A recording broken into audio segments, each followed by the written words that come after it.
Gotta even out the playing field and all that. Mm-hmm. All right, who wants to go next? I can, because I found the art that I did. Woo! I drew the mask onto this, but I didn't have the chance to change it over the past week. So it's got a wood texture to it, but it doesn't actually. It is ceramic. And it is not that visible in the picture. So it is a wolf mask, but it's half their face. Like I said, it's not going to have that wood texture or color. It's going to be closer to their fur color, so like a grayish, probably darker, like a dark gray. And it has gold details. Such as eyebrow, and then some designs on the snout. This is a very patchable Silas. Mm-hmm. Who's next? Don't make me bust out the die. I'll go first. I'll go. I'll go next, I mean. Oh, never mind. All right, Dorothy, send it. What do you got? Oh, okay. Go. So, Tell us what you got. Toby, what you got? So I have, so I'm trying to find where I got it. Okay. So, my mask is, a bit metallic. It, covers, like, Deet's face from, like, head to bottom, but, it leaves, like, a gap for, mouth. It's got, like, a bit of a horn, like, type shape, but, another horn on the side just to cover her ears in case. A lot of, intricate patterns, around, the mask. I wanted it, so I can't really draw, but I wanted it to be like flowers around that. Yeah. Okay. Has like some flowery motif about it. Yeah. Yeah. What else? Who next? Who do it? I'll I go. can go if you want. No. Oh, okay. I volunteered myself this time. Okay. I actually wrote this down a while ago. So, I would describe it as a well-fitting full mask, expressionless and unassuming in its sculpt. The mask is segmented by hard division lines, each segment having a different geometric pattern and coloration on theme. Upon touch, it is revealed that the sections are made of several different materials, mainly wood, with parts of ceramic, metallic, and some even being somewhat reinforced fabrics. And the bonus to how I would describe it is, if you ever seen Kirsty's old, like, avatar for things, where it's like that really segmented, like, kind of base thing that looks really cool, kind of like that, to the point where I just asked Kirsty if she could make the mask for me. Oh, look at that. It is a mask. Oh, it also has tassels on. I didn't have that initially. She wanted to do that. I really liked it, so I threw tassels. So we kept tassels. Eh. And I tried to... Posted? I put it in art. Arnock. She did much better than I had in my head. I had something completely different, and it's like, no, this is cooler, though. Reminds I me a like little her, bit of Avatar Kiyoshi. Oh, yeah. Yeah, actually, yeah, I see that. Hold on to that thought, and Fred and Alec, you know exactly why I'm saying hold on to that thought. Hold on. Okay. I could know. know. Kyoshi was badass. Yeah. I will say you might give like the doorman like a fucking stroke because he's like, I don't know what fucking category you fall under. He's like, are you wood category or ceramic category? Same for D. Like that's metallic. He's like, I don't fucking know where that fits in. I only have 2 categories.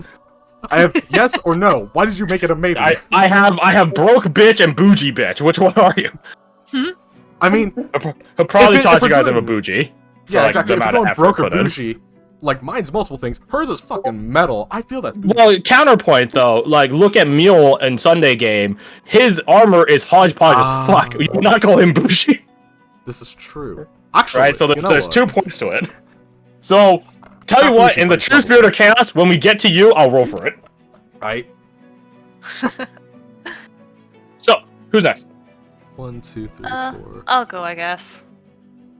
So, Yes. and this mask is ceramic with wooden parts to it. The wooden parts are... Another one. Another Yeah. material one. See, it just likes to confuse people.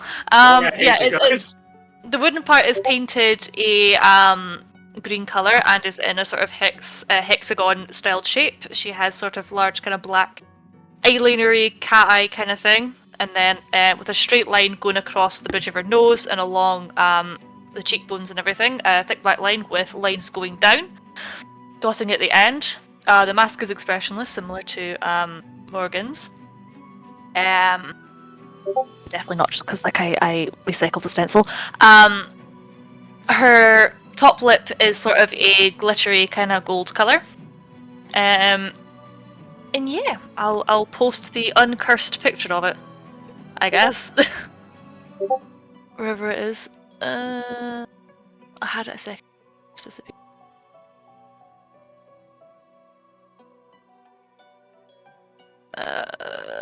There you go. It's very obvious what one I put more effort into, to be honest. But yeah. Very good. The mask, the white part looks like yellowish, like honeyish. Yeah, it's a more yellowed tone than I used on the other one, so Yeah. that makes What do sense. you use to That's a good make call. these? Oh, just Photoshop. Oh, that's awesome. And last but not least, Me last, right? correct. Didn't forget you this time. All good. So for Sajar, he went with a tuxedo mask, pointless style, black mask across his eyes, and it's got like small ornamentations on it, and nothing super fancy. It's probably porcelain or some sort of more delicate material. Yeah, it's got like what's that called? Describe it. When there is not engraving, it's the instead of carving something in, you raise it up. Oh, I wish I could it's like the embroider, embossing, whatever. Embossing, I think. Embossing, it's the there word, you go. Boss, yeah. Yeah, so it's got embossed with this little intricate patterns. It's a matte black with embossed swirlies patterns on it. And that's because I have one of those very masks in my home. You just put it in front of you. I was like, how do I describe this? That's fantastic. There you go. Hey. Ready to go to the theater? Yeah. No, and 'cause that's not where it's we're got going. Little glittery lines, especially around the eyes and towards the forehead. Have the glitter. The glitter. Contrasts his platinum hair. So, let's see here. Let me just go through your guys' NPCs. I already described Tolus's. Her mask is a wooden one that is in a sort of Pyrrhic, sort of fiery appearance. Delvet's mask mirrors her slightly, except in place of, like, say, fire, it looks more akin to, like a tree, like the tops of a tree canopy. So like a bunch of branching, splintering pathways and so on like that. Deet, can you roll me I guess, perception check? I think that's probably the best one.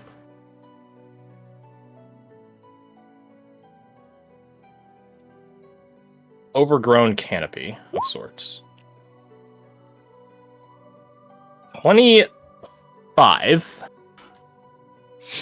His mask looks awfully familiar to you. No reason. If you want to see why it's so familiar to you, go look in your private channel, the last message I ever sent you. That's why. Zol's mask is, if you guys have ever played Witcher 3, and you've seen Geralt's wolf mask, there's a picture of it right there. It's that except a bear. Nice beard. I know, right? That's The pretty broken cool. texture beard.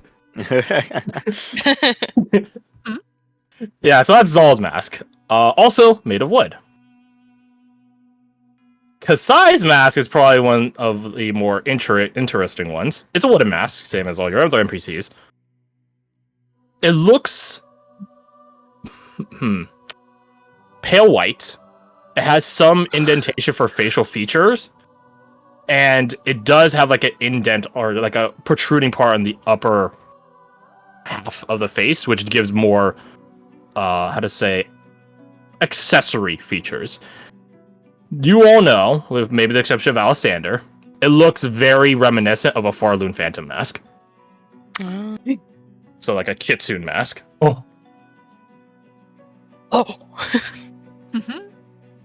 Might as well start talking about the sister tribe, right? Right. Right, though. So, that is the masks. Unless I'm forgetting an NPC. Or talk about all this. Nope, I think we're good. Sweet. So, you guys are at the carnival. Or at the front gates of it, rather. Alright, let's see if this works, because this thing has a hard time skipping songs in the queue.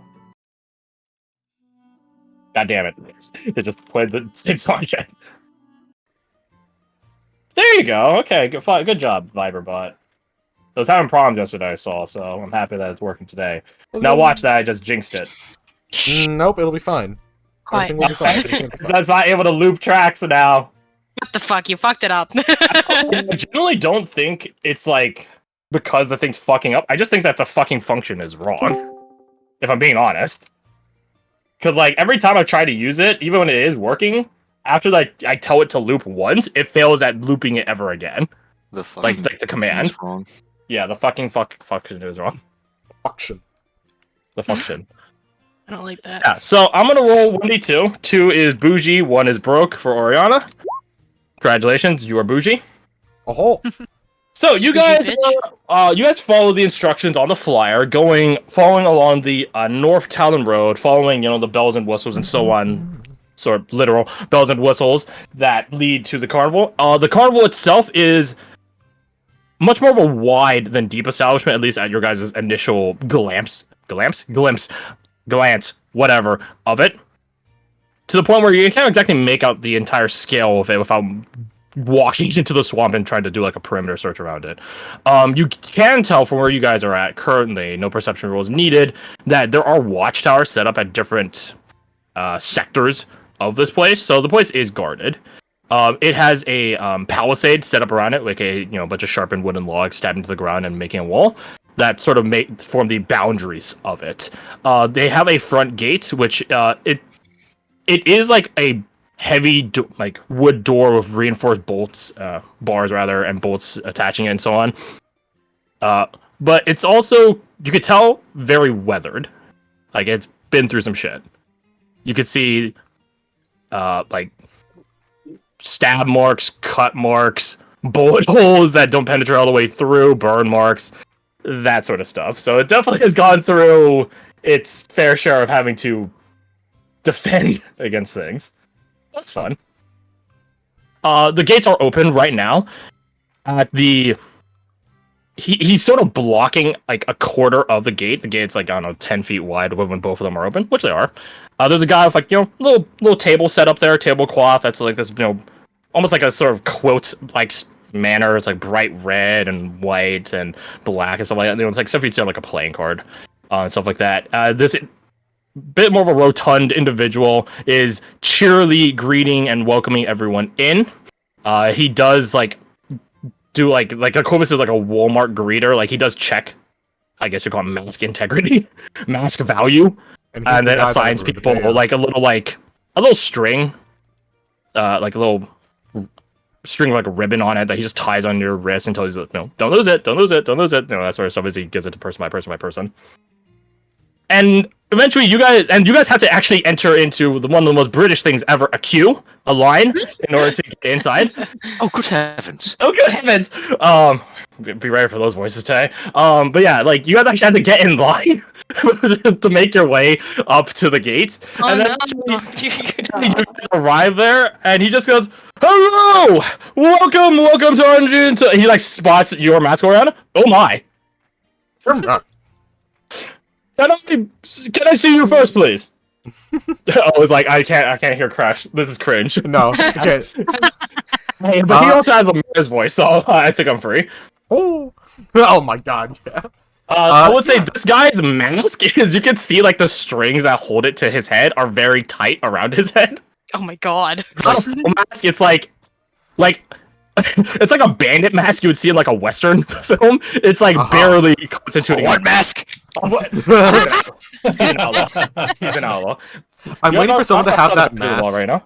I'm waiting for someone to have that like Japanese bandit mask where it's just like a little tie that goes under their nose for some reason. Oh, the dumbass one. yeah. Like, Yes, exactly. Yeah, at the prompt, she'll stroll on up and pop it off and let him examine it. Or does he need me to take it off so he can look at it? You haven't seen anyone take it off prior. He definitely does examinations by like keep it on you. Okay, yeah, she'll put her hands behind her head or behind her back and just kind of like tilt her head if requested. Oh my! He walks up. He like, I don't want to say like he like tip tap walks from behind the table, and this guy is like 6'2", like again rotund. So seeing this man tip tap out is like, bro, what? He definitely has a bit of flamboyance about him, and he like goes over to you, and he has to like lean down. His hands are held up, like closer towards like your face area, as he begins like he doesn't ever touch your mask. He just it's like almost touching your mask, but he never fully does it. Oh my! His little sausage fingers. He does have sausage fingers. He has sausage. His sausage fingers are further highlighted because he has rings on every single finger and his thumbs. Oh my god. Hey, This man probably has diabetes. He is dressed not like nobility, not by any means, but he is dressed rather. There's a difference between ornate and pompous. He's on the line. He is the line. Yeah. The line is very thick. To Southerners, you've seen this, not necessarily this guy in specific, but like, you know, people of this like occupation before, right? Like, it's their job to like, even in appearance, to sell the site. So it's not too crazy seeing someone dressed like this, but it is a little bit funny at times. And he's examining your mask, Morgan. And he's just like, okay. And he pulls out from his, like with his right pouch the bougie, I'll call it, I'll refer to it, which is like, so the two string types. One has a green ribbon, one has a red ribbon. And then the type of string, if it's the basic one, it's like a pretty standard like hempen string, whereas the more finer one appears to be some sort of silk string with like a couple of strands of like some gilded fabric interwoven into it. So he ties that around you. Don't lose it. Absolutely, I'll keep very good track of it. And that's the red one. That's the red one. Yes. Red is rich. Yes. Would it be possible to like try and incorporate it in with the little tassels that she has, or should I just like not? I should probably just touch it. Do you ask him? Yeah, sure. She'll ask that. Like, just kind of have it match the rest of the thing. Oh no! Please keep it on your wrist for clear and simple visibility for all Carnival staff. Fair enough. That makes sense. If you ever lose it, please come back to the front and I will reallocate you one. Although, there are no thirdsies. If you lose it a second time, you will have to leave. Right. And I have a pretty sharp memory. He taps the side of his temple like the meme. Very well. Okay. He like claps his hand and goes, "Who's next?" And he just begins going through all of you. He does arrive at the rest of you who are the the in-between categories. Mm-hmm. At you, Anushka, he looks it up and down, and he does a similar, although a bit more of a closer look, investigation, if you want to call it that, as he did with Oriana's, and he's just... He holds up the green ribbon, which matches the green of your mask. He looks between the two of them. He pulls out the red, looks between the green and the red, like complementary colors in a sort of Christmassy sort of way. Anishka stares intently at the green one, like, please. Roll your persuasion. Persuasion. Can I add to it by saying, one of those, but actually, hold on. Does Christmas exist in any capacity? Winter's Crest. Does it involve Christmas colors? It changes from place to place, but red and green is one of them. Okay, then Sassel mentioned something like, one of those combinations is much more joyful than the other. You son of a bitch. Roll me your persuasion. No, he's supposed to help me! Oh, damn it! Okay, got to have Christmas colors. Wait, I thought you were saying for South to roll their persuasion. But that was what I was saying. Yeah. Oh, shit. I'm opening my sheet. Oh, No! you rolled so bad Hey. for fucking card. Hold on. No, I need to win His this. last Give me a wish. second. I need to win this. I need this. I need to win D&D. You don't understand. I have an achievement speedrun going right now. Hold on. 8% Carnival. Oh, Carnival level. we 8%. never. I'm gonna use my inspiration. Okay, roll it up. I We don't never need Christmas dis- colors! Ah! Damn it! I see. So you're right. Red it is. Let me see your arm. Thank you. Anishka just kind of just looks over at Silas with a very disappointed look in their face. Silas That's looks the back at fancier you one. like the fucking Elmo gif that I use sometimes, and it's like, I'm helping you. They don't say that, but I'm helping you. Yeah. They They just have got you a the whole bougie conversation, drink. like you intense got the stares. fancy Like, how one. fucking dare you? they're just fucking. They got you the staring better at each option.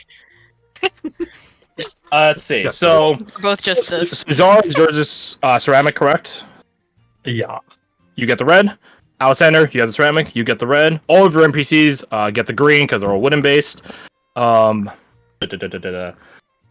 Deet, he gets to you. Oh my. That's like the 7th time you heard it in the past 3 minutes.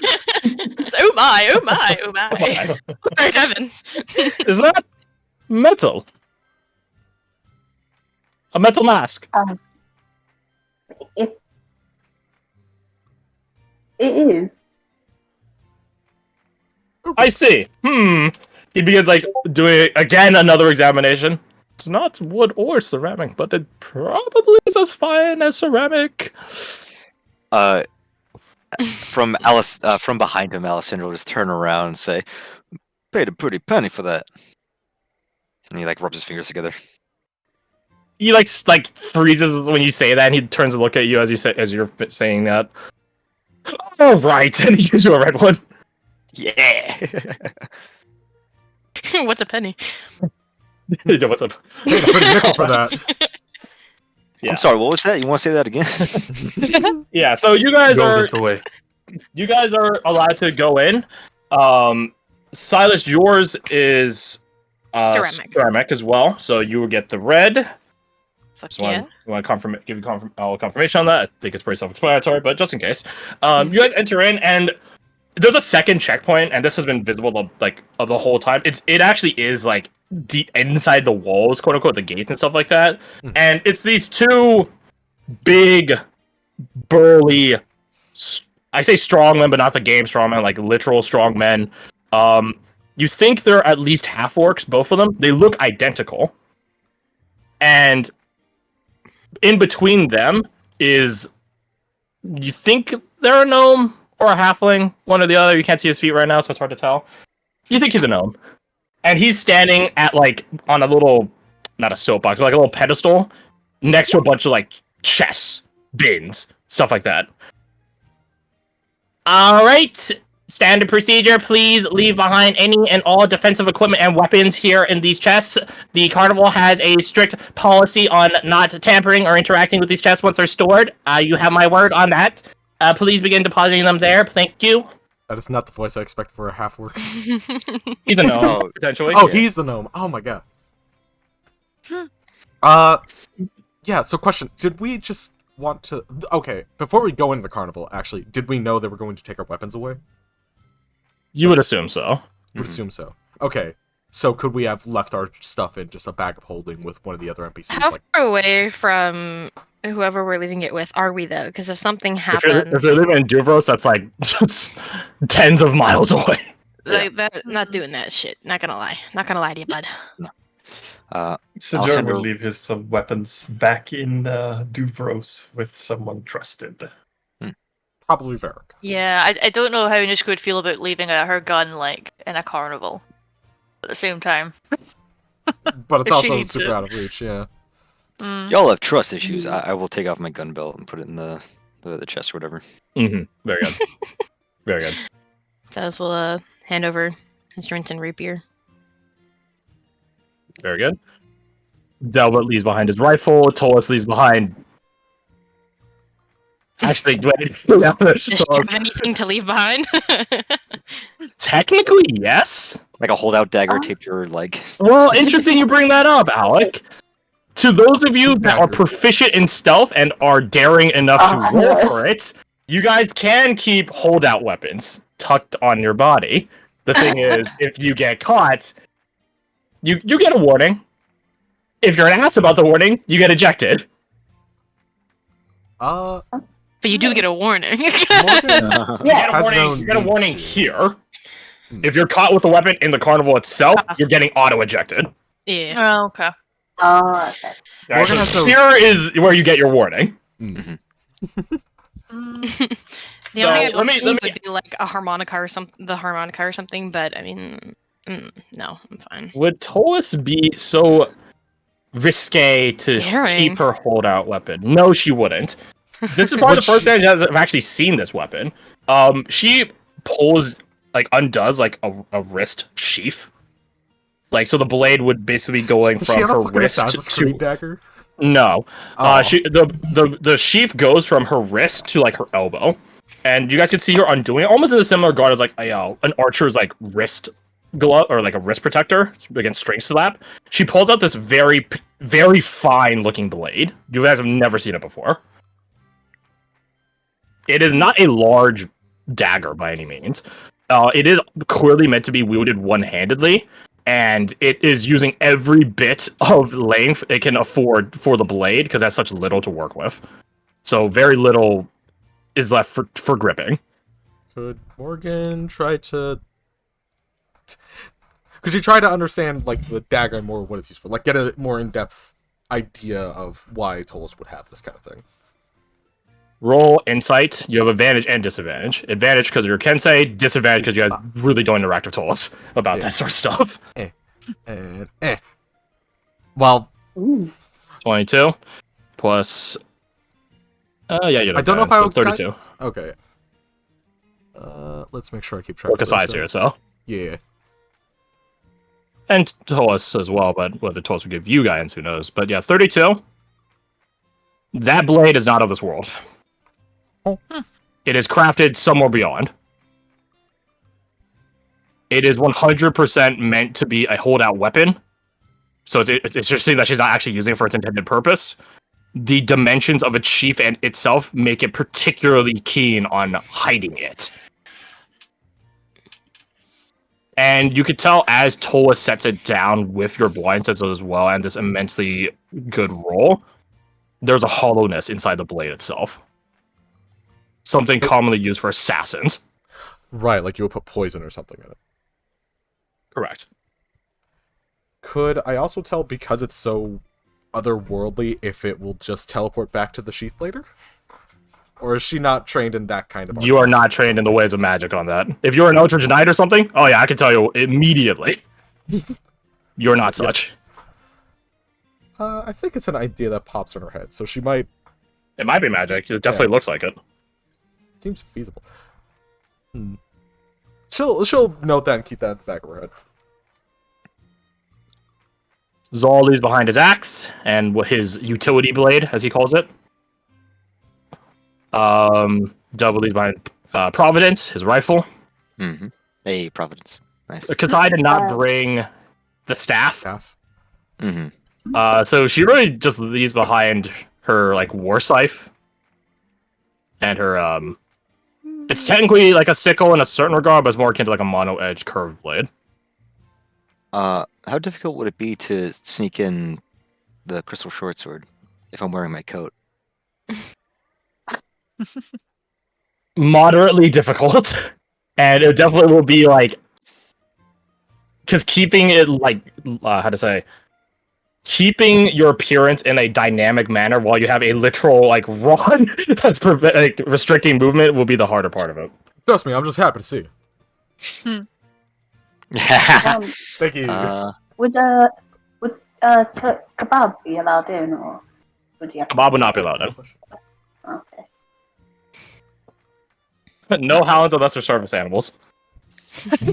We get DDK. Provides a valuable service. Service is murdering our enemies. Deep